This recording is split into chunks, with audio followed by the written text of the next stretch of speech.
They say blood is thicker than water. Mine left me bleeding on the floor of our father's office while he took everything. For 7 years, my brother called me pathetic, laughed when I struggled, and built his throne on my failures. He had the penthouse, the respect, the legacy I helped create. I had nothing but a 1-bedroom apartment and a dream nobody believed in. But here's the thing about being invisible. People stop watching. They stop caring. And while he was busy celebrating his empire, I was quietly building mine. Brick by brick, deal by deal, sacrifice by sacrifice.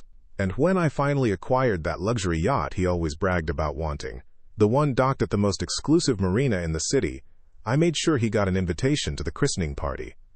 Because sometimes the best revenge isn't just succeeding, it's making them watch. Before we jump back in, tell us where you're tuning in from, and if this story touches you, make sure you're subscribed, because tomorrow I've saved something extra special for you. The conference room felt smaller than it should have. Maybe it was the mahogany walls closing in, or maybe it was the weight of 20 pairs of eyes watching me like I was some kind of circus act gone wrong. I stood at the head of the table, laptop open, presentation frozen on slide 12, and my brother leaning back in his chair with that smirk I'd learned to hate. "This is your big idea?" Andrew Harris said, tapping his pen against the glass table. "Renewable energy consulting for mid-sized manufacturers? That's what you've been working on for 6 months?" I swallowed hard, tried to keep my voice steady. The market research, he interrupted, shows that you're wasting everyone's time again. Laughter rippled through the room. Not loud, just enough to sting. The kind of laughter that people use when they want to join the winning side without getting their hands dirty. I looked around at the faces I thought I knew. Executives I'd worked alongside for 3 years. People I'd helped close deals. People I'd covered for when they screwed up. Not one of them met my eyes. Andrew stood up, buttoned his suit jacket with the casual confidence of someone who'd never had to fight for anything in his life. "Look, little brother, I appreciate the effort. I really do. But this company was built on oil and gas. Dad built it that way. I'm keeping it that way. Your green energy fantasy doesn't fit our portfolio. Dad also said we needed to evolve." I shot back. "He said the future." "Dad's dead." Andrew cut in and the room went silent. "And I'm CEO now. So when I say your idea doesn't work, it doesn't work." I felt my hands curl into fists under the table. 3 years. 3 years since Dad passed, and Andrew had spent every single day reminding me who was in charge. I wasn't just his brother anymore. I was an obstacle, a nuisance, a mistake he had to tolerate because firing family looked bad on paper. He walked past me, stopped, just close enough for only me to hear. "You're pathetic," he whispered. "Always have been." Then he left. Just like that. Didn't wait for a response. Didn't look back. The executives shuffled their papers, closed their laptops, avoided my gaze as they filed out one by one. Within 2 minutes, I was alone in that room with nothing but my failed presentation and the echo of his words. Pathetic. I packed up slowly, hands shaking just enough to make plugging in the charger a 3-attempt process. The hallway outside was bright, sterile, filled with the hum of a company that didn't need me. I passed Andrew's corner office on my way out. Door wide open. He was on the phone, feet up on the desk, laughing about something. He saw me walk by, didn't stop laughing. That night, I sat in my apartment, a 1-bedroom on the 4th floor of a building that smelled like old carpet and regret. The fridge had leftover takeout from 3 days ago. The TV was on, but I wasn't watching. I just stared at the ceiling, replaying the meeting over and over, wondering where I went wrong. My phone buzzed. A text from Andrew. "Board meeting next week.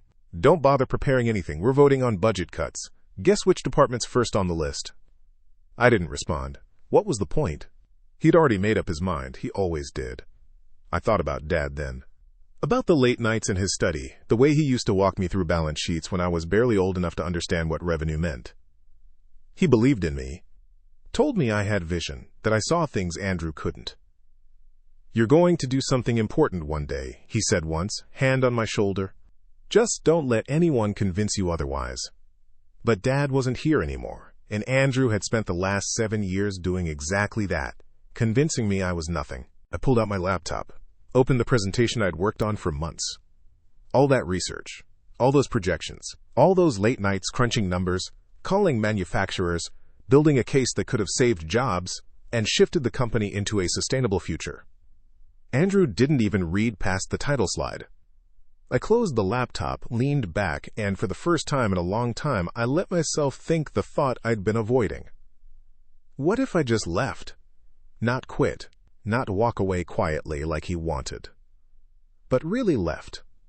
Took everything I knew, everything I'd built, every connection I'd made, and did it on my own terms. Without his name, without his company, without his permission. The idea terrified me. I had no savings, no investors, no safety net. If I failed, I'd have nothing. No job, no family support, no backup plan. Just me and whatever I could scrape together. But staying meant watching Andrew tear apart everything Dad built. It meant sitting in meetings where I was a punchline. It meant 7 more years of being called pathetic. I stood up, walked to the window, looked out over the city lights stretching into the distance. Somewhere out there, people were building things, creating things, winning. And I was stuck in a 4th-floor apartment, letting my brother decide my worth. Not anymore.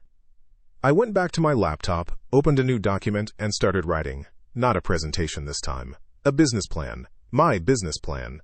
I didn't have funding yet, didn't have a team, didn't even have a name. But I had the same idea Andrew dismissed. And I had something else too. Something he'd never understand. I had nothing left to lose. By the time the sun came up, I'd written 40 pages. Market analysis, revenue projections, partnership strategies, a roadmap for the next 5 years. It wasn't perfect, it wasn't polished, but it was mine. I sent it to exactly one person, a former professor from business school who'd always said I had potential. Someone who didn't know Andrew, didn't owe him anything, didn't care about oil and gas legacies. His name was Joseph Taylor, and he ran a small venture capital firm that specialized in clean energy startups. 3 days later, he called me. "I read your plan," he said. "It's rough, needs work, but the core idea, that's solid, really solid." I sat down, heart pounding. So what does that mean? It means I want to meet. Tomorrow. Bring your numbers, bring your pitch, and bring that fire I saw in your writing.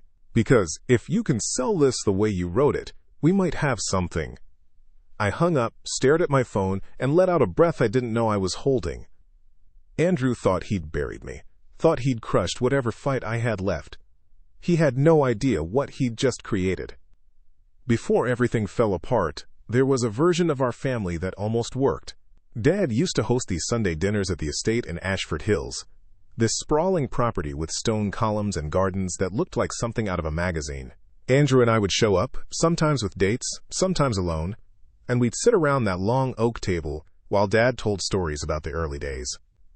"Started with nothing but a handshake and a loan I couldn't afford," he'd say, pouring wine like he was conducting an orchestra. "Built Harris Energy from a single rig in West Texas. 12-hour days, 17-day stretches, slept in my truck more nights than I slept in a bed." Andrew always leaned in during those stories, hung on every word like Dad was revealing the secrets of the universe. I listened too, but differently. I heard the struggle, the risk, the willingness to bet everything on a vision nobody else believed in. "That's what separates winners from everyone else," Dad would say, looking between us. "Winners don't wait for permission. They build the thing everyone said was impossible." Back then, Andrew and I were close. Not best friends, but brothers, in the real sense. We'd spend Saturday mornings playing basketball in the driveway, talking about girls, arguing about which movies were worth watching. He was older by 4 years, and I looked up to him the way younger brothers do, like he had all the answers. "You're going to run this company one day," I told him once. We were 17 and 21, sitting on the back porch after one of those Sunday dinners. "Dad's grooming you for it." Andrew shrugged, swirling bourbon in a glass he was too young to legally hold. "Maybe, but you'll be right there with me. VP of operations or something. We'll run it together." Yeah, he said, and he meant it. At least, I thought he did. When I graduated with my MBA, Dad threw me a party at the house. Catered food, open bar, half the company's executive team showed up. Andrew gave a toast, glass raised high, grin wide and genuine. Preparing and narrating this story took us a lot of time, so if you are enjoying it, subscribe to our channel. It means a lot to us. Now back to the story. "To my little brother," he said, "the smart one in the family, welcome to the big leagues." Everyone clapped. I felt proud, like I'd finally arrived. Like all those years of studying, grinding, proving myself had paid off. I joined the company a week later as a junior analyst, entry level, but I didn't care. I was working alongside Dad and Andrew, building something, being part of the legacy. The first year was good, great, even. I worked my way up, took on bigger projects, started managing small teams. Andrew and I would grab lunch twice a week, talk strategy, bounce ideas off each other. He respected my opinion back then, listened when I spoke. "You've got instincts," he told me once. "Dad's right about you. You see things differently." But then Dad got sick. Pancreatic cancer. Stage 4 by the time they caught it. 6 months, maybe 8, the doctor said. He made it 11. Those 11 months changed everything. Andrew stepped into the acting CEO role while Dad was in treatment. At first, it was temporary. Just keeping the ship steady while Dad focused on fighting. But the longer Dad was gone, the more Andrew settled into the chair. Started making decisions without consulting anyone. Started talking about his vision for the company instead of our vision. I tried to stay supportive, tried to be the backup he needed. But I started noticing things. Small things at first. He'd cut me out of meetings I used to attend, stop answering my emails as quickly, dismiss my suggestions in front of other executives. "Not now," he'd say. "I've got bigger priorities." When Dad passed, the will was clear. Andrew inherited controlling interest in the company, 51%. I got 15% and a seat on the board. The rest went to a trust for long-term employees. "It's fair," Dad had told me a week before he died, voice barely above a whisper. "Andrew's older, he's ready to lead, but you'll keep him honest. You'll make sure he doesn't lose sight of what matters." I promised I would. I tried. But Andrew didn't want honesty. He wanted compliance. And when I pushed back, when I questioned decisions or proposed alternatives, he started shutting me down. Not privately. Publicly. In front of people who used to respect me. "This isn't a democracy," he said once, cutting me off mid-sentence during a board meeting.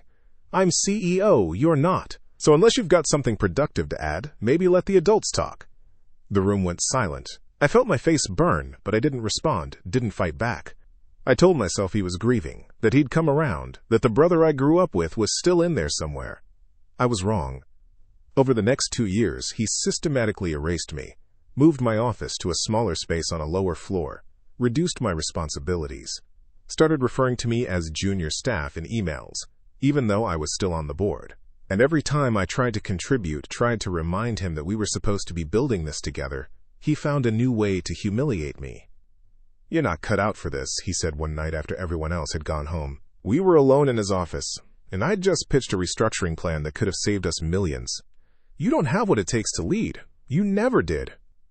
"Dad believed in me," I said quietly. "Dad felt sorry for you," Andrew shot back. "There's a difference." That was the night I stopped seeing him as my brother. That was the night he became something else, someone else. By year 3, I was a ghost in my own company. People stopped inviting me to meetings, stopped asking for my input. I'd walk through the office, and conversations would stop. Eyes would drop. I was the CEO's pathetic little brother, the one who couldn't hack it, the one everyone tolerated out of obligation. And Andrew loved it, loved watching me shrink, loved reminding me that he'd won. But what he didn't know, what he couldn't see, was that every insult, every dismissal, every moment of humiliation was building something inside me. Not anger. Not bitterness. Clarity. I finally understood what Dad meant when he said winners don't wait for permission. Andrew had the company. He had the title. He had the legacy. But I still had the vision. And that was enough to start. The board meeting was scheduled for 9 in the morning, but I got there at 7. The executive floor was empty, just the hum of the air conditioning and the faint smell of coffee brewing in the break room. I sat in the hallway outside the conference room, laptop balanced on my knees, running through my presentation one last time. This was it, my last shot. I'd spent 3 months building a proposal that could shift Harris Energy into renewable consulting without abandoning our core business. A hybrid model. Practical. profitable. Forward-thinking. I had the data, the partnerships lined up, the revenue projections that showed we could double our margins in 5 years. All I needed was the board to listen. By 8:30, people started arriving. Executives in tailored suits, board members with leather briefcases, assistants carrying tablets and coffee. They nodded at me as they passed. Polite, professional, empty. Andrew arrived last, 10 minutes late, walking in like he owned the building. He did, technically. He glanced at me sitting in the hallway and smirked. "Still here?" he said. "Thought you'd have given up by now." "I'm presenting today," I said evenly. "It's on the agenda." "Oh, right," he said, like he'd forgotten. He hadn't. "Your little green energy thing should be fun." He walked into the conference room, and I followed, heart pounding against my ribs. The room filled quickly. 12 board members, 6 executives, Andrew at the head of the table. I stood near the screen, remote in hand, trying to project confidence I didn't feel. Andrew leaned back, fingers laced behind his head. "All right, let's get this over with. You've got 15 minutes. 15 minutes. I'd asked for 30. But I didn't argue. I just started. The first 5 slides went fine. I laid out the market trends, the regulatory shifts, the growing demand for sustainability consulting and manufacturing. People nodded. A few took notes. I felt a flicker of hope. Then I got to the financials. Based on conservative projections, I said, we could generate $42 million in new revenue within the first 18 months. That's with an initial investment of $8 million, primarily in hiring specialists and building infrastructure. Andrew interrupted. $8 million? Yes, I said, spread across. $8 million, he repeated, louder now. You want us to spend $8 million on a maybe? It's not a maybe, I said carefully. The data supports that you've been reading too many blog posts, he said, and a few people chuckled. Look, I'll give you credit for the effort. Really, you put together a nice PowerPoint. But this company doesn't chase trends. We build on proven models. This is a proven model, I pushed back. 3 competitors have already implemented similar. Competitors who are bleeding money, Andrew cut in. Competitors who are desperate. We're not desperate. We're dominant. And we stay dominant by not making stupid bets.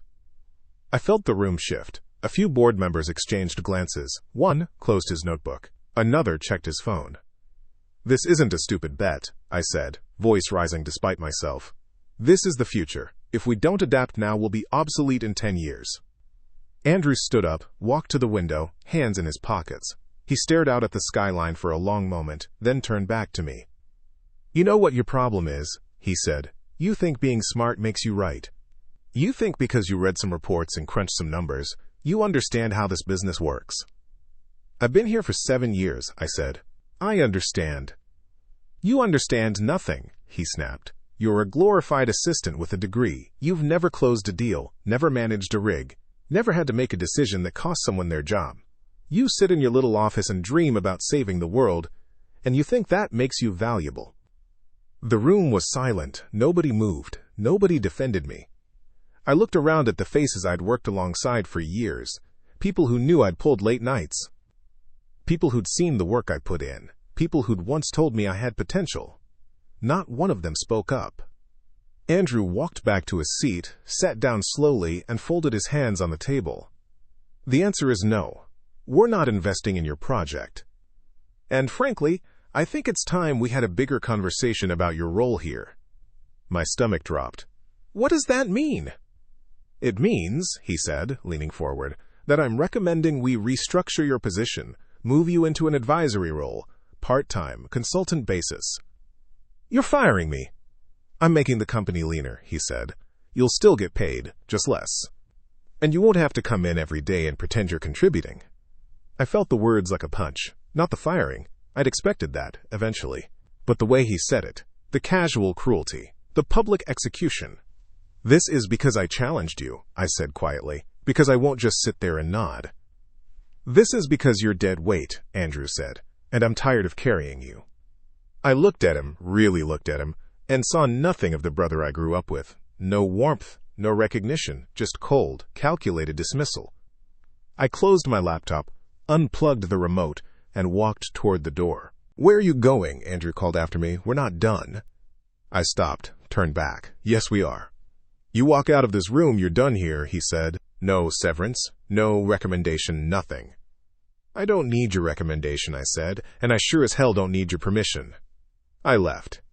Walked down the hallway, past my office, past the assistant staring at me, past the security desk, and out the front doors into the cold morning air. My phone buzzed before I even reached my car. A text from Andrew. Pathetic. Just like always. I stared at the message for a long time. Then I deleted it. Deleted his number. Deleted every contact I had from that building. I drove to my apartment, sat on the edge of my bed, and let the weight of it all settle. No job, no family, no safety net. Just me, and a dream everyone said was impossible. But here's the thing about hitting rock bottom. There's nowhere left to fall. And when you've got nothing left to lose, you stop being afraid. I opened my laptop, pulled up the email from Joseph Taylor, the venture capitalist who'd called me after reading my plan. "Still interested?" I typed. His response came back in under a minute. "When can you start?" I smiled. Not a big smile, not a triumphant one. Just the quiet smile of someone who'd finally stopped waiting for permission. "Tomorrow," I wrote back. "I can start tomorrow." Joseph Taylor's office wasn't what I expected.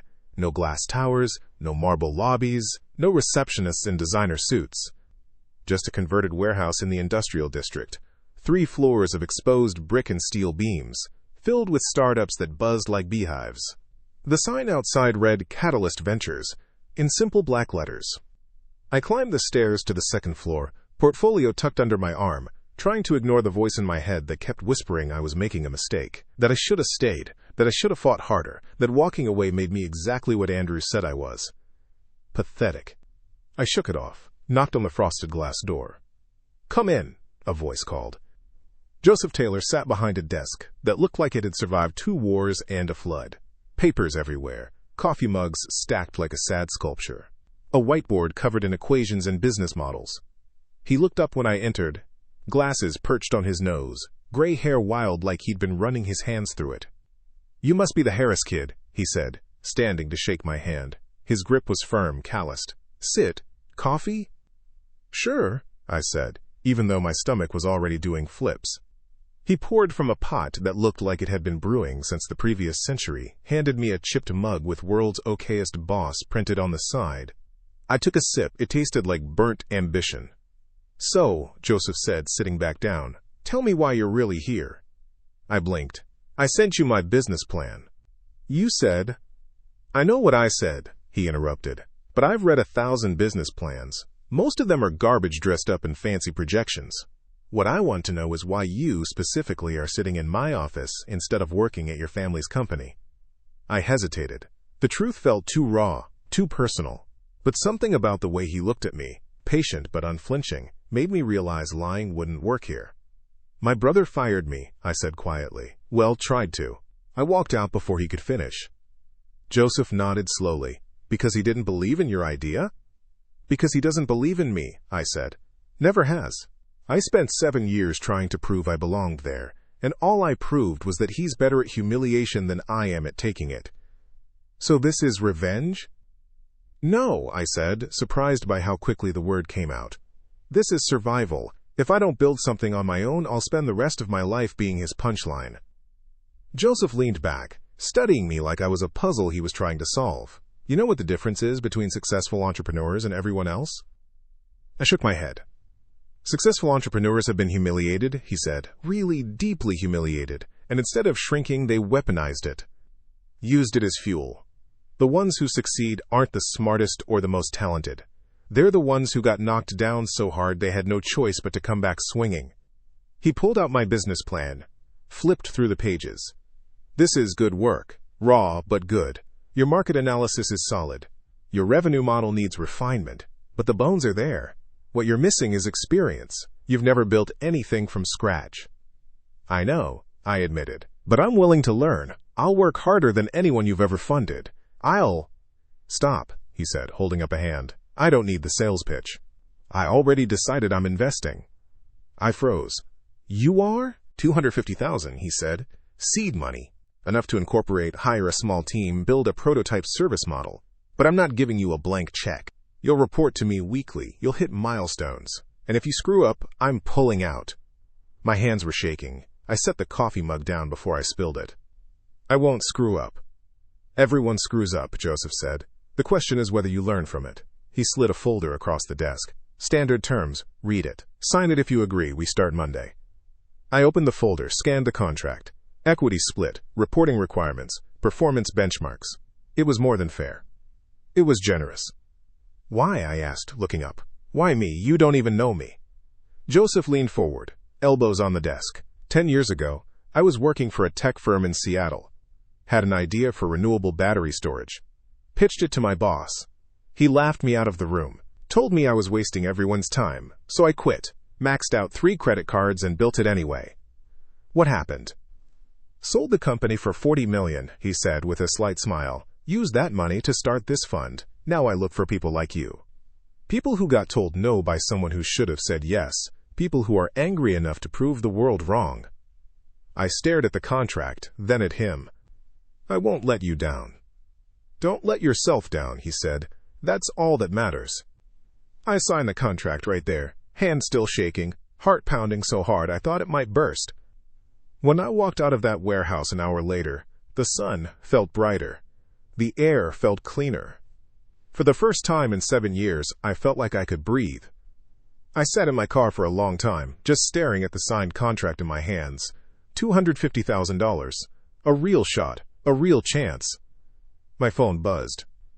A text from an unknown number. Heard you walked out. Good luck with unemployment. Andrew? He'd gotten my new number somehow. Probably from HR before they processed my exit. I read the message 3 times. Felt the familiar sting of his words, then did something I'd never done before. I blocked him. Deleted the message, deleted the notification, erased him from my phone completely. Then I drove to a small office space I'd scouted the week before. Nothing fancy, just 800 square feet in a building near the harbor. The landlord was an older woman named Piper Stone who wore cardigans and asked too many questions. You starting a business? She asked when I told her I wanted to lease the space. Yeah, I said, clean energy consulting. She smiled. My late husband worked in solar. Good man, believed in that stuff before it was popular. She handed me the keys. First month's rent is due Friday. Make something good here. I took the keys, unlocked the door, and stepped inside. Empty white walls, scuffed floors, a single window overlooking the street. It smelled like old paint and possibility. I set my laptop on the floor, sat cross-legged, and got to work. The first week was chaos. I registered the company under the name Apex Solutions, filed the paperwork, opened a business account, set up a website that looked halfway professional, reached out to every contact I'd made over the years, everyone who wasn't tied to Andrew, everyone who might give me a shot. Most didn't respond. A few sent polite rejections. But 3 said yes. 3 small manufacturers who needed help navigating new environmental regulations. 3 clients who didn't care about my last name or my brother's reputation. 3 was enough to start. I hired 2 people. The first was Cole Freeman, a data analyst I'd worked with years ago who'd been laid off and was freelancing. Smart, hungry, loyal. The second was Lily Daniels, a recent graduate with a degree in environmental science and 0 job offers. She had fire in her eyes and a chip on her shoulder. I recognized it immediately. We're not going to be the biggest, I told them on day 1, but we're going to be the best. We're going to outwork everyone. Outthink everyone. And we're going to build something that matters. Cole nodded. Lily smiled. When do we start? She asked. Right now, I said. We worked 16-hour days. Weekends didn't exist. We lived on coffee and takeout, and the shared belief that we were building something real. I called manufacturers. Cole built financial models. Lily researched compliance requirements. Slowly, painfully, we started to gain traction. Our first contract was worth $12,000. Peanuts compared to what I used to handle at Harris Energy. But when that check cleared, when I saw that money hit our account, I felt richer than I ever had in my brother's shadow. Joseph checked in every week like he promised. Reviewed our progress, challenged our assumptions, pushed us to think bigger. "You're playing it too safe," he said during one meeting. "You're going after small clients because you're afraid of failing with big ones. Stop being afraid. Go after someone who scares you."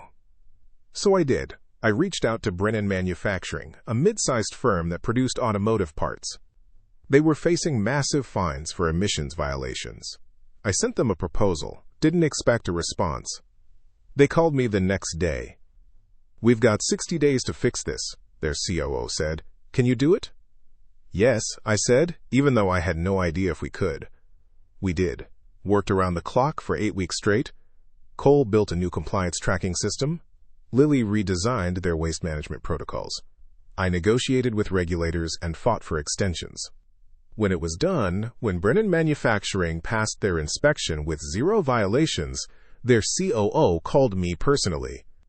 "You just saved us $4 million in fines," he said. "What do we owe you?" I told him our rate. He laughed. "That's insulting," he said, and my stomach dropped. "I'm paying you triple, and I'm referring you to 5 other companies." I hung up the phone and just sat there, staring at the wall, trying to process what had just happened. Cole walked in. "You okay?" "We just landed 5 referrals," I said quietly. He grinned. "Guess we're not playing small anymore." "No," I said, standing up, feeling something shift inside me, something that had been broken for 7 years finally starting to heal. "We're not." That night, I drove past Harris Energy's headquarters. The building was lit up like always, Andrew's office on the top floor glowing bright. I used to look at that building and feel small, used to think I'd never measure up. Now I just saw a monument to the past. His past, not mine. I kept driving, back to my apartment, back to my laptop, back to the work that was finally, truly mine. Andrew thought he'd buried me, thought he'd won. He had no idea the fight had just begun. 6 months in, Apex Solutions had grown from 3 people in a cramped office to 12 people in a space twice the size. We'd moved to a better building in the Greenwich Commerce District, one with actual meeting rooms and a break area that didn't double as a storage closet. The walls were still bare, the furniture still second-hand, but it felt different. It felt like something real.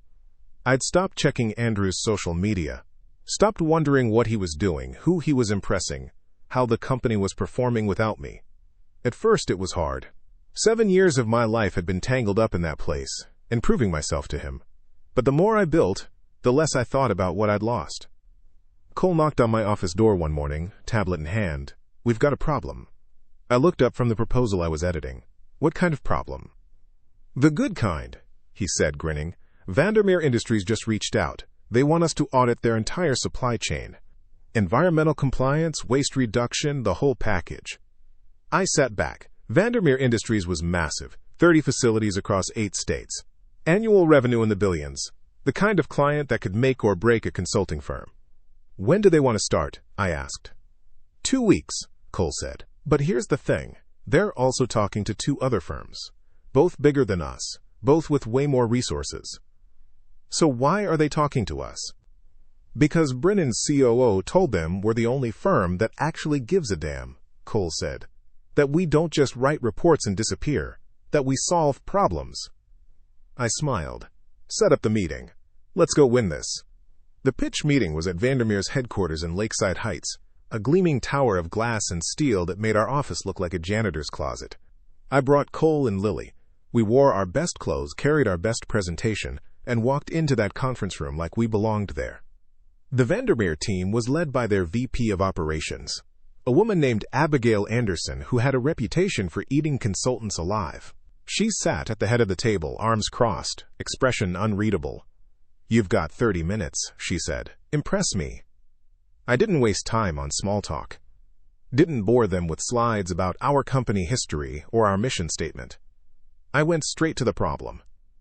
"Your Mesa facility is hemorrhaging money," I said, pulling up a schematic on the screen. "You're losing $200,000 a month in waste disposal costs because your sorting system is 15 years out of date.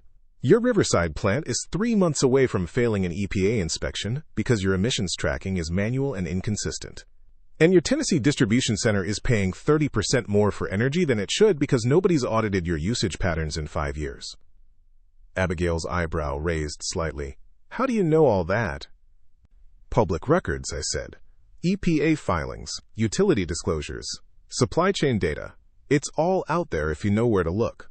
Your other consultants probably told you they'd need 6 months and $1 million to figure out what's wrong. I'm telling you right now, for free. She leaned forward. And what's your solution? We implement a centralized tracking system across all 30 facilities, Lily said, stepping in smoothly. Real-time monitoring, automated reporting, predictive maintenance. We cut your waste disposal costs by 40% in the first year. We get you through EPA compliance with 0 violations. And we reduce your energy spending by at least 20%. How long? Abigail asked. 8 months, Cole said. Full implementation. And we don't get paid the final third of our fee until you see measurable results. The room went quiet. Abigail looked at the three of us, then at her team, then back at me. You're willing to bet a third of your fee on results? We're willing to bet all of it, I said, but I figured you'd want to pay us something up front so we can actually do the work.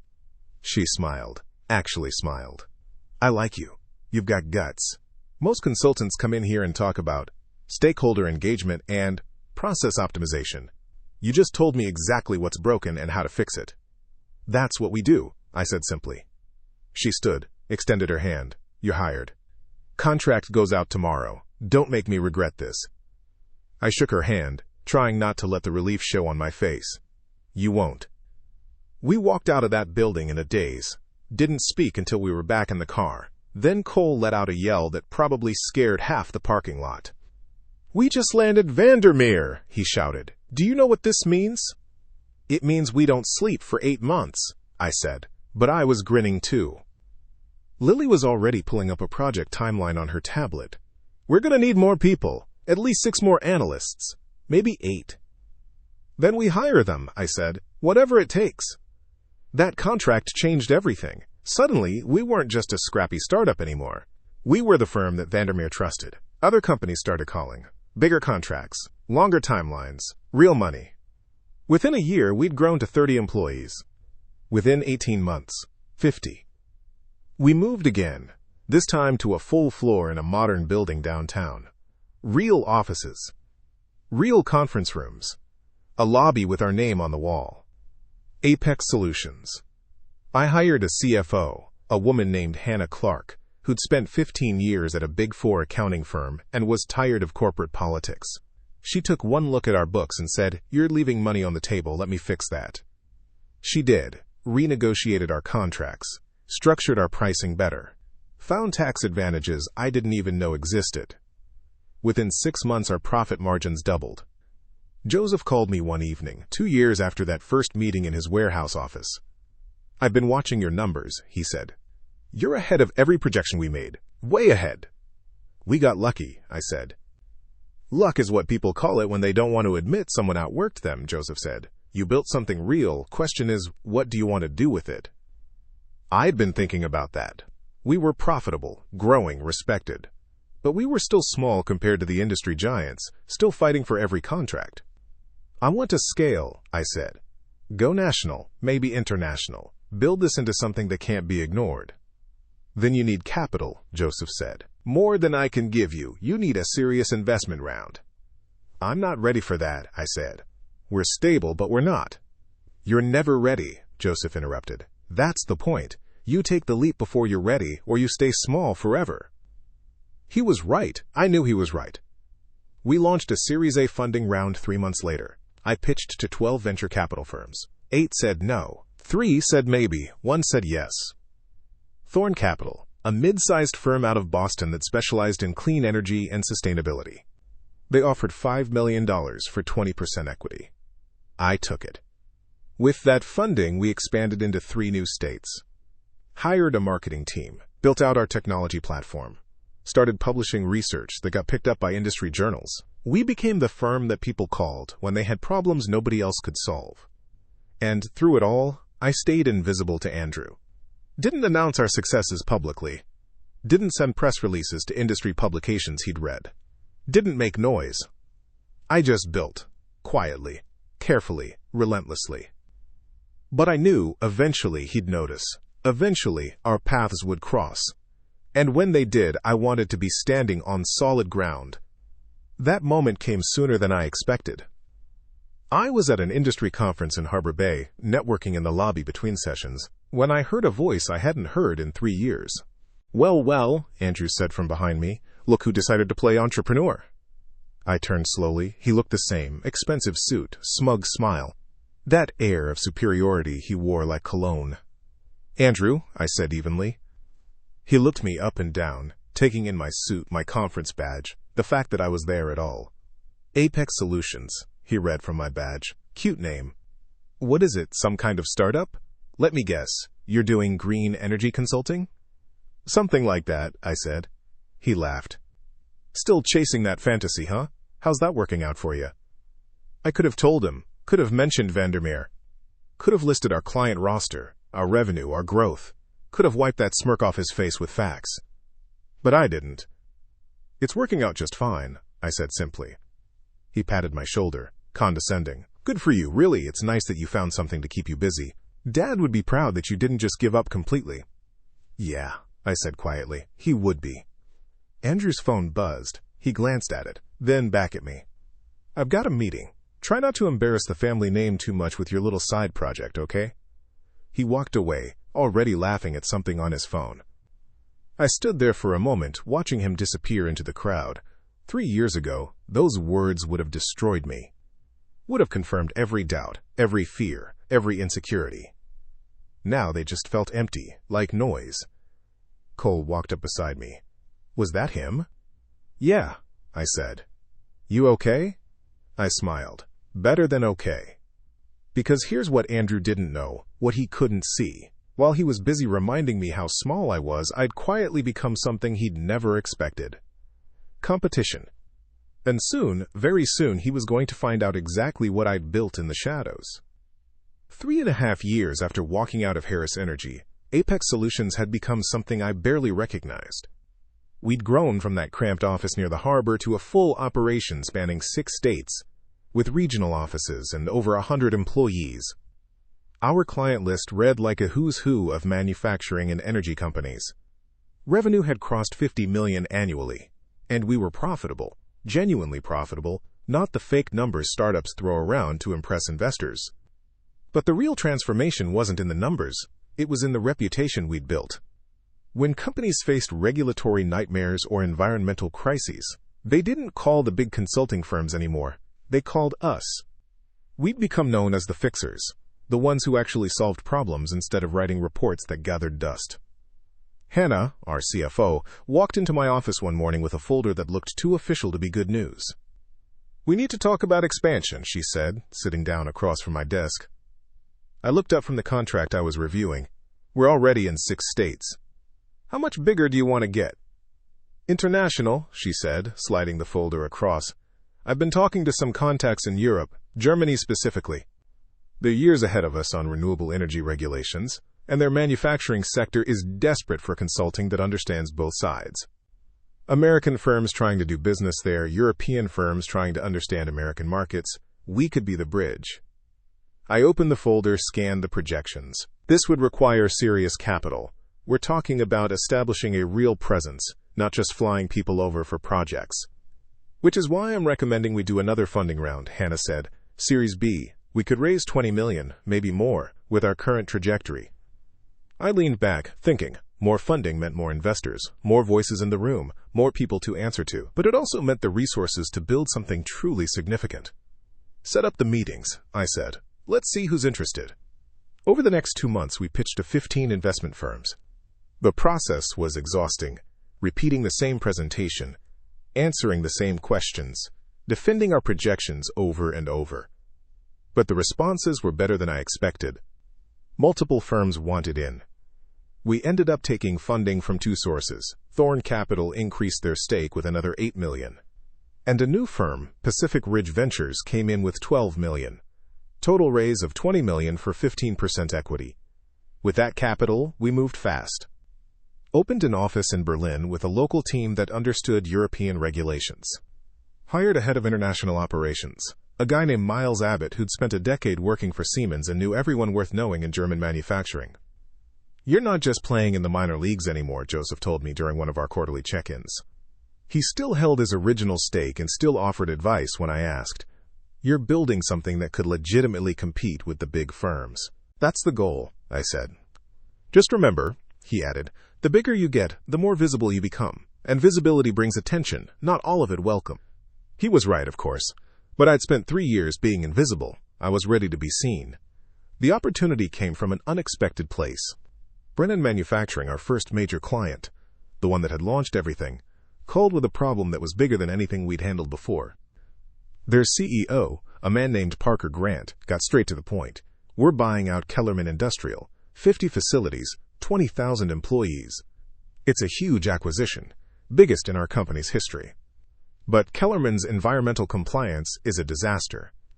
EPA violations in 7 states, pending lawsuits, legacy pollution issues that go back decades. And you need us to clean it up, I said. More than that, Parker said. We need you to do due diligence before we close. Tell us exactly how bad it is, what it'll cost to fix, and whether this deal is worth doing at all. The board is nervous. If we acquire Kellerman and then get hit with massive fines or cleanup costs we didn't anticipate, it could sink us. How much time do we have? 90 days, he said, and this is confidential. If word gets out that we're having second thoughts, Kellerman's stock will tank and the deal falls apart. I pulled in every senior person we had. Cole ran the financial analysis. Lily led the on-site inspections. Hannah modeled out the cost scenarios. We worked in complete secrecy, signing NDAs that could have bankrupted us if we leaked. The investigation was brutal. Kellerman had spent decades cutting corners, hiding violations, bribing local inspectors. We found contaminated groundwater, illegal dumping sites, falsified emissions reports. The list of problems filled 3 binders. But we also found solutions. Facility by facility, violation by violation, we built a remediation plan. It wasn't cheap, $70 million over 5 years. But it was doable, and more importantly, it was legal. I presented our findings to Brennan's board personally, walked them through every issue, every cost, every risk. When I finished, the room was silent. Parker spoke first. So you're telling me this deal is salvageable? More than salvageable, I said. If you do this right, if you commit to the cleanup and make it public, you don't just acquire Kellerman. You acquire the reputation of being the company that fixed what everyone else ignored. That's worth something in this industry. The board voted to move forward. The acquisition closed 3 months later, and we got the contract to oversee the entire remediation, $70 million over 5 years, with Apex Solutions managing every piece. It was the biggest contract in our company's history. And it did exactly what I hoped it would. It put us on the map. Industry publications ran stories. How Apex Solutions saved the Brennan-Kellerman deal. The consulting firm making compliance cool. We started getting calls from companies we'd never heard of. Fortune 500 firms asking if we had capacity for new projects. We hired aggressively. Brought in talent from bigger firms who were tired of bureaucracy and politics. Built out specialized teams for different industries. Automotive, chemical manufacturing, energy production, every sector that touched environmental regulation. Revenue hit $80 million the next year, then 110, then 140. We moved headquarters again, this time to a full building in the Silver Point district. 4 floors. A proper lobby with art and plants, and a receptionist who didn't also handle accounting. Conference rooms with real audio-visual equipment. An employee cafeteria that served actual food instead of vending machine sadness. I stood in the empty lobby the day before we officially moved in, just looking around, trying to process how far we'd come. Hannah walked up beside me. Remember when we were working out of that place near the harbor, when we had 3 employees and 1 bathroom? I remember thinking we were crazy, I said. We were, she laughed. But it worked. It had worked. Against every odd, every doubt, every person who said it couldn't be done, we'd built something real. But I knew the next phase would be harder. We weren't scrappy underdogs anymore. We were legitimate competition, and competition attracted attention. I got the first warning sign from Miles, our international operations head. He called from Berlin, voice tight. We've got a problem, he said. One of our potential clients just backed out of negotiations, said they went with another firm. That happens, I said. We don't win every pitch. It's not that, Miles said. They told me, off the record, that someone called them. Someone with connections. Told them Apex was unstable, that we were overextended, that we'd probably be bankrupt in a year. My jaw tightened. Did they say who? No, Miles said. But whoever it was had detailed information about our financials, our client list, our internal structure. This wasn't some random competitor. This was someone who knew us. I thanked him, hung up, and sat there staring at my desk. There was only one person who'd care enough to sabotage us. Only one person who'd feel threatened by our success. Andrew. I called an emergency meeting with the senior leadership team. Hannah, Cole, Lily, Miles via video, and our newly hired general counsel, a sharp woman named Julia Patterson who'd spent 15 years in corporate law. Someone's spreading rumors about us, I said, trying to poison relationships before we even get a chance to pitch. I need to know if this is isolated or if it's happening elsewhere. Over the next week, we dug, called clients, called prospects, called anyone who might have heard something. And the pattern emerged. 3 companies in the last 2 months had suddenly backed out of deals. All 3 had received calls from someone claiming to have insider information about Apex's financial instability. Julia pulled up corporate records. Harris Energy has been shopping around for consulting partners, she said. They're looking to expand their service offerings, diversify revenue streams. They've been talking to firms in our space. Let me guess, I said. They're positioning themselves as the safer, more established choice. Exactly, Julia said. And they're using you as the cautionary tale. The startup that grew too fast, took on too much debt, overextended itself. Cole shook his head. But none of that's true. We're profitable. We've got cash reserves. Our debt-to-equity ratio is conservative.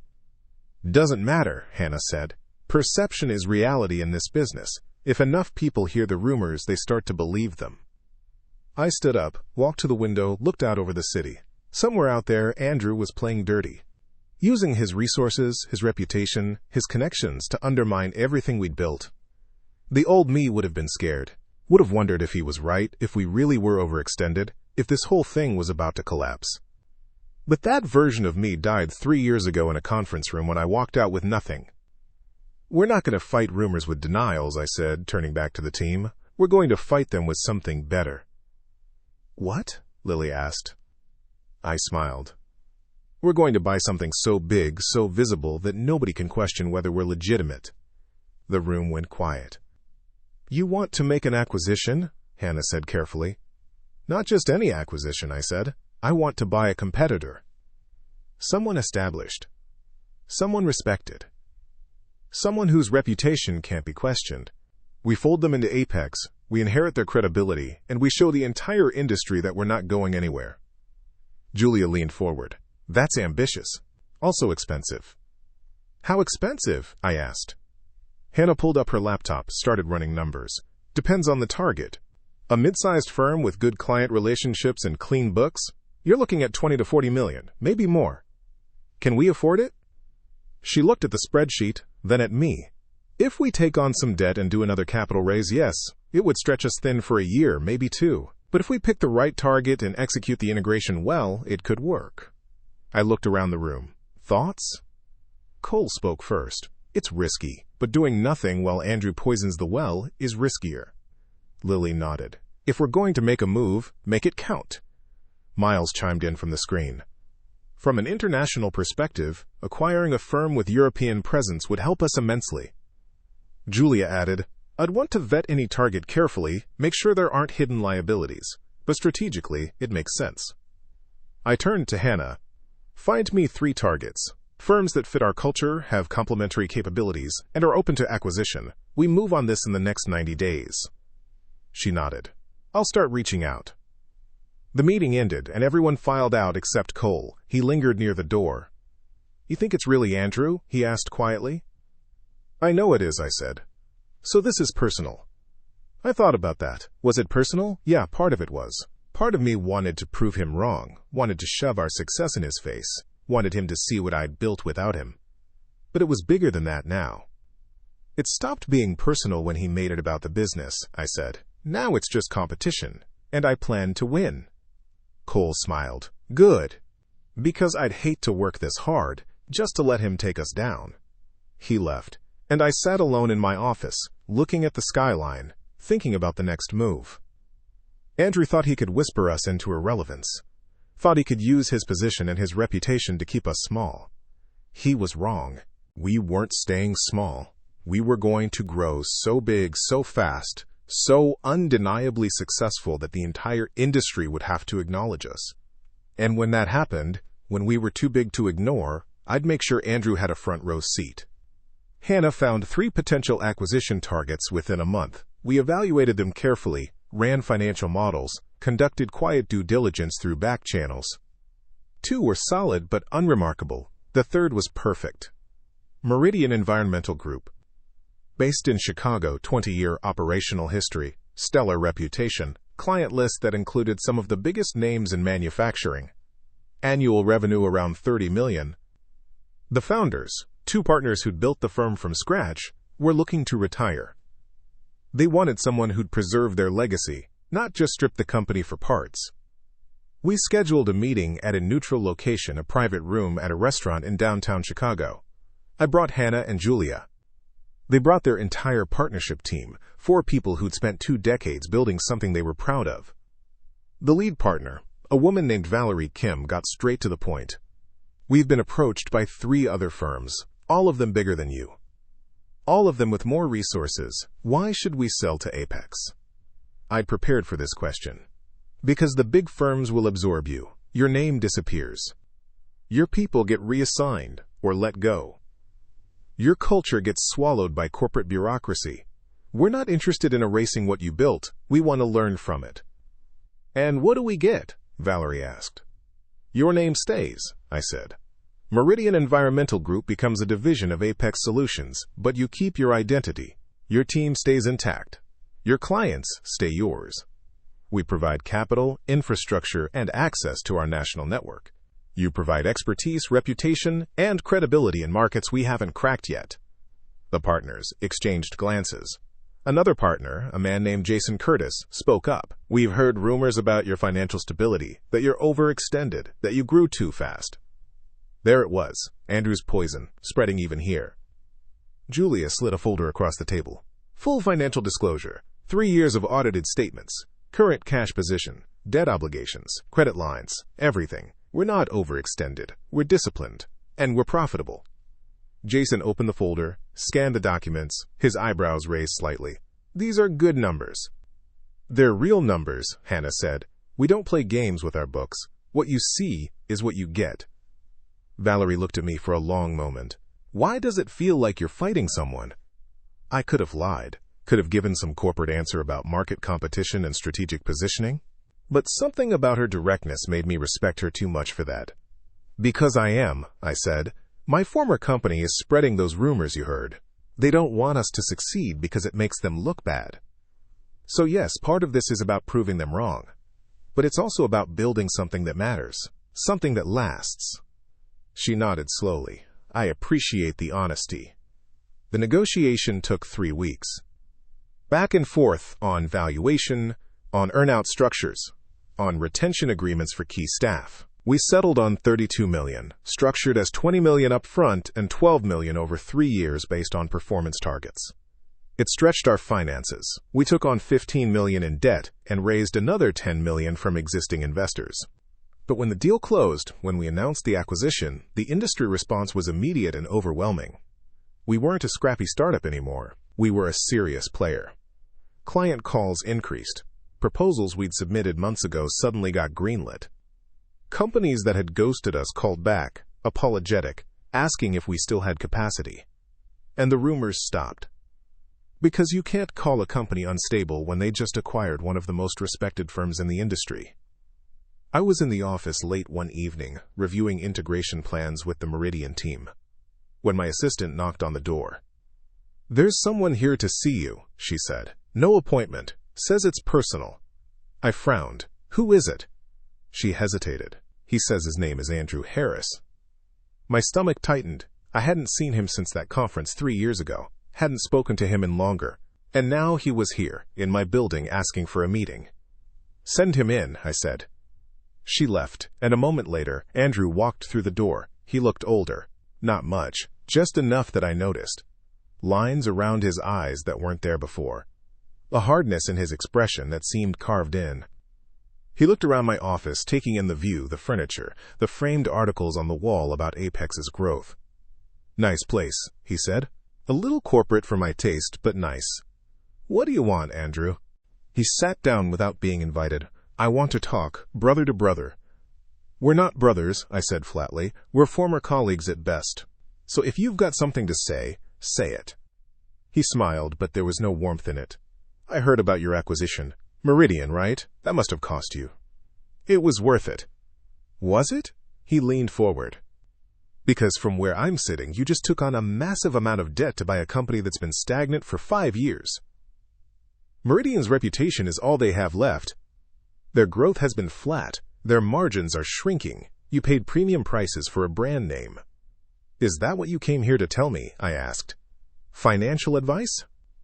"I came here to offer you something better," Andrew said. "Harris Energy is expanding into consulting.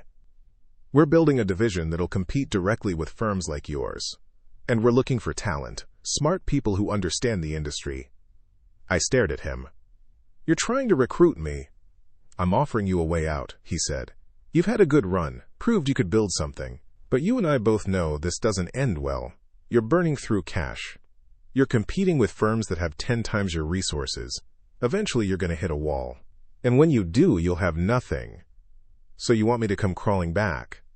"I want you to be realistic," Andrew said. "You left because you were angry." "I get it. Maybe I was too hard on you back then. But you've made your point. You've shown you can succeed. Now let's put this family back together. Come work for me. Head of sustainability or something. Good title, good salary. You keep your dignity, and we both move forward." I let the words hang in the air for a moment. Let him think I was actually considering it. Then I laughed. Not loudly, just enough to let him know how absurd he sounded. "You really think I'd come back?" I said. "After everything you did? After you spent 7 years telling me I was worthless? After you fired me in front of the entire board? After you spent the last year spreading lies about my company?" His expression hardened. "I don't know what you're talking about." "Yes, you do," I said, standing up. "You've been calling our prospects. Telling them we're unstable, trying to poison relationships before we even get a chance.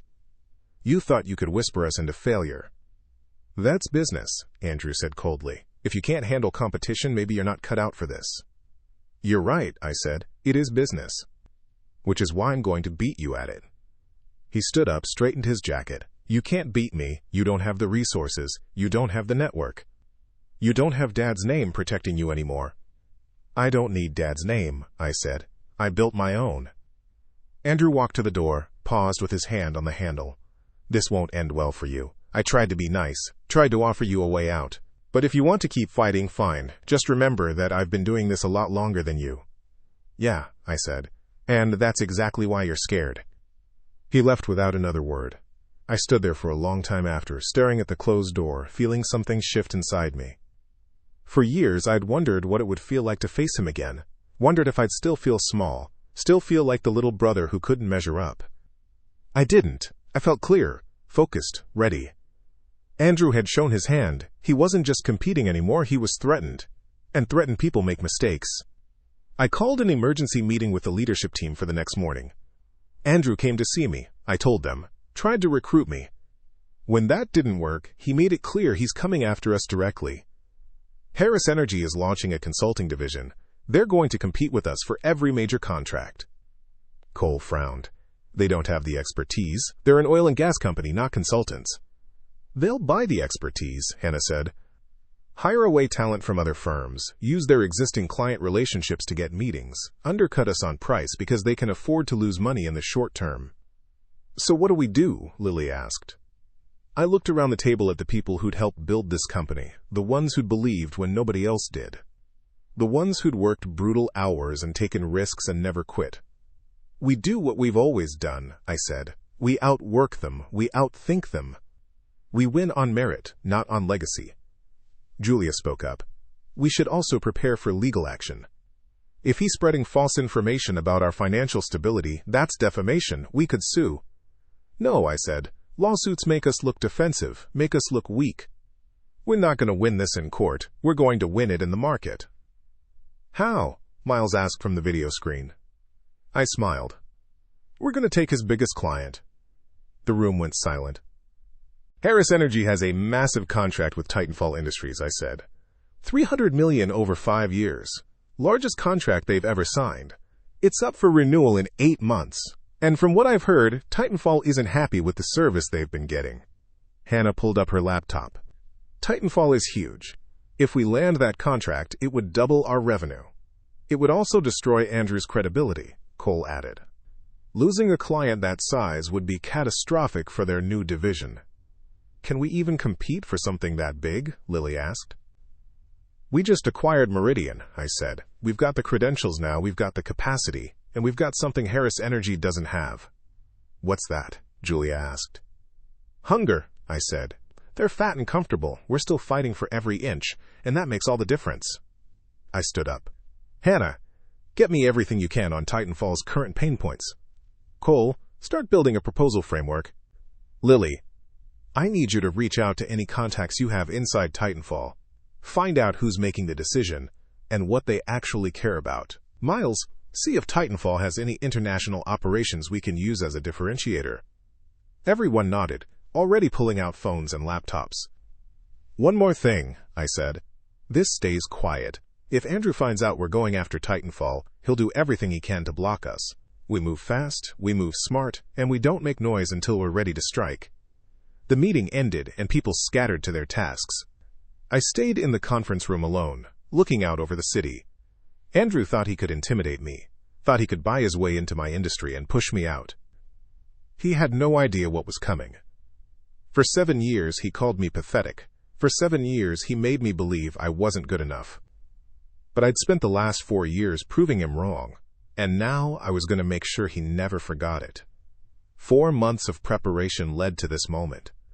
We'd researched everything about Titanfall Industries, studied their operations, identified their pain points, and built a proposal so comprehensive it could serve as a textbook.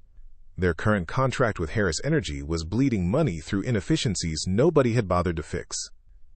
The presentation was scheduled for 10 in the morning at Titanfall's headquarters in Westbridge Center. I brought Hannah, Cole, and Lily.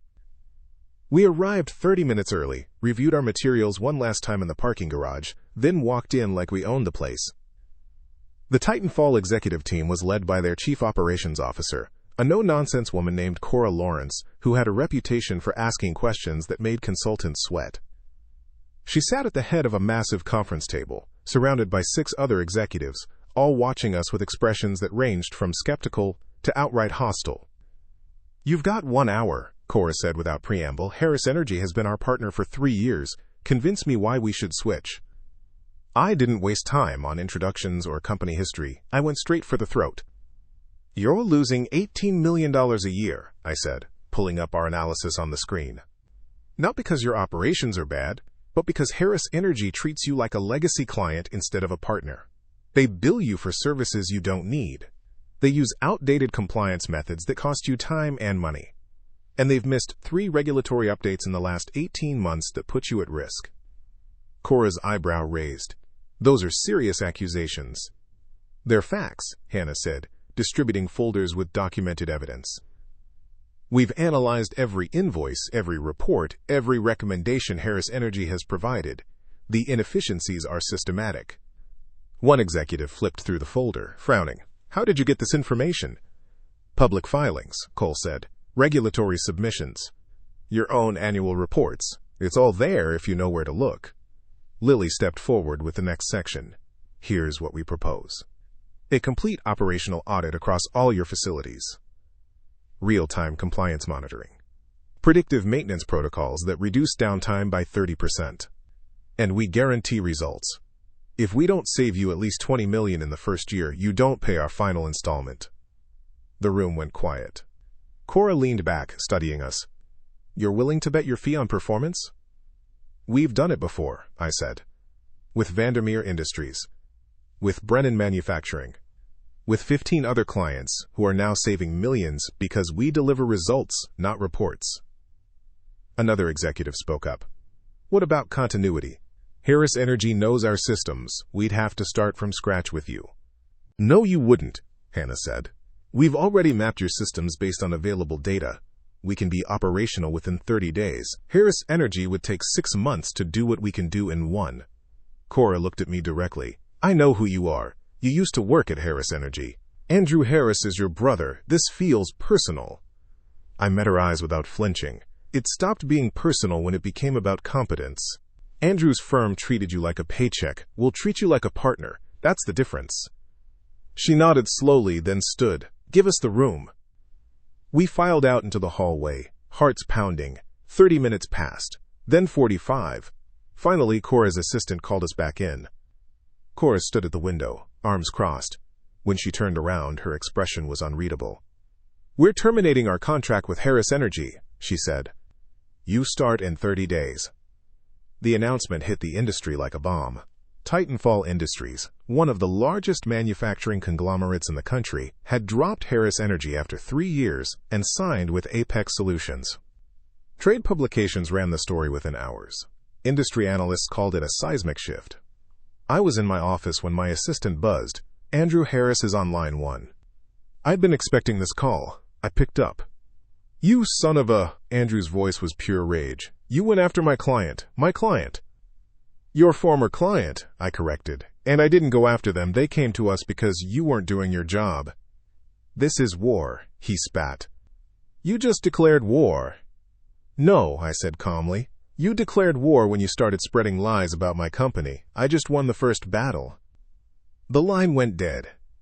Over the next week, the fallout accelerated. Harris Energy stock dropped 4%. Their consulting division, barely 6 months old, lost 2 more clients who suddenly questioned whether they were getting value. Industry insiders started whispering that maybe the Harris name wasn't what it used to be. And Andrew unraveled publicly. He gave an interview to an industry publication where he called Apex Solutions, quote, a flash in the pan built on smoke and mirrors. He claimed we'd stolen proprietary information. He threatened legal action he'd never follow through on. Every word made him look smaller, more desperate, more scared. Meanwhile, we delivered for Titanfall. Exceeded every promise we made. Saved them $23 million in the first year. They referred us to 4 other companies. 6 months after winning Titanfall, Apex Solutions hit $200 million in annual revenue. We'd quintupled in size in 5 years. We had offices in 8 cities, including 3 in Europe. We had 250 employees. We were profitable, growing, and respected. And I decided it was time to make one final move. Something visible, something undeniable. Something that would announce to everyone, especially Andrew, that I wasn't just surviving, I was thriving. I bought a yacht, not just any yacht. The Meridian Eclipse, a 120-foot luxury vessel that had been owned by a tech billionaire who was downsizing. $42 million. The most expensive purchase I'd ever made personally. I docked it at Harborside Marina, the most exclusive marina in the city. The same marina where Andrew had always talked about buying a slip but never did because the waiting list was 5 years long. I'd skipped the line entirely. The christening party was scheduled for Saturday evening. I sent invitations to everyone who mattered, clients, partners, investors, industry leaders, and one invitation, hand-delivered, to Andrew Harris. The yacht gleamed under string lights as guests arrived. The deck was filled with people celebrating, drinking champagne, admiring the vessel.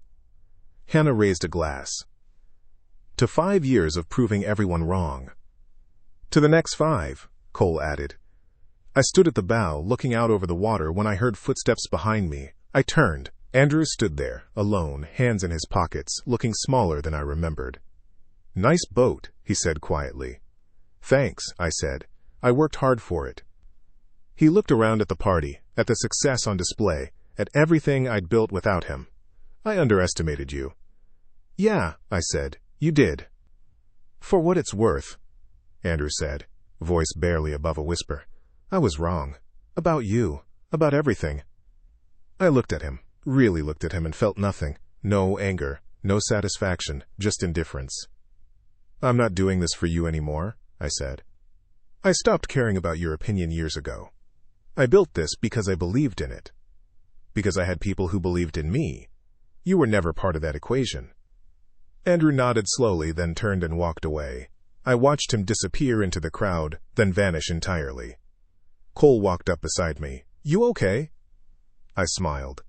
"Better than okay." The party continued into the night. Laughter, music, celebration. And for the first time in years, I felt completely free. Free from the weight of his judgment. Free from the need to prove anything to anyone but myself. 7 years ago, Andrew called me pathetic. 7 years ago, he was right in one way. I was pathetic because I believed him. But I wasn't that person anymore. I'd become someone else. Someone stronger. Someone who'd taken every insult, every dismissal, every moment of humiliation, and turned it into fuel. I'd built an empire, not for revenge, not for validation, but because I finally understood what my father meant all those years ago. Winners don't wait for permission. They build the thing everyone said was impossible.